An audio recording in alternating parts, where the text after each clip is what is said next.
ଆଜିର ଏହି ଗପଟି ପଞ୍ଚତନ୍ତ୍ରର ଏକ ଲୋକପ୍ରିୟ ଗପ। ଏହି ଗପଟିର ନାଁ ହେଲା ଲୋଭି କୁକୁର। ଗୋଟେ କୁକୁର ଏଠି ସେଠି ବୁଲୁଥିଲା ତ ସେ ଗୋଟେ ମାଂସ ଖଣ୍ଡ ପାଇଲା। ସେ ସେହି ମାଂସ ଖଣ୍ଡକୁ ଉଠାଇ ନେଲା। ଏବେ ସେ ଗୋଟେ ସୁନସାନ ଜାଗା ଖୋଜିଲା ଯେଉଁଠି ବସି ସେ ଆନନ୍ଦରେ ମାଂସ ଖଣ୍ଡକୁ ଖାଇପାରିବ। ସେ ଗୋଟେ ନଦୀ କୂଳରେ ପହଞ୍ଚିଲା ଏବଂ ତା ଉପରେ ହୋଇଥିବା ଚାରରେ ନଦୀ ପାର ହେବାକୁ ଲାଗିଲା।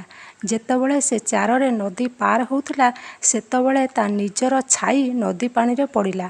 ପାଣିରେ ତା ନିଜ ପ୍ରତିଛବି ତାକୁ ଦେଖାଗଲା। ସେ ନିଜ ପ୍ରତିଛବିକୁ ଦେଖି ଭାବିଲା କି ପାଣିରେ ଆଉ ଗୋଟେ କୁକୁର ଅଛି, ଆଉ ତା ପାଟିରେ ମଧ୍ୟ ମାଂସ ଖଣ୍ଡଟିଏ ଅଛି। ତା ମନରେ ଲୋଭ ଆସିଲା।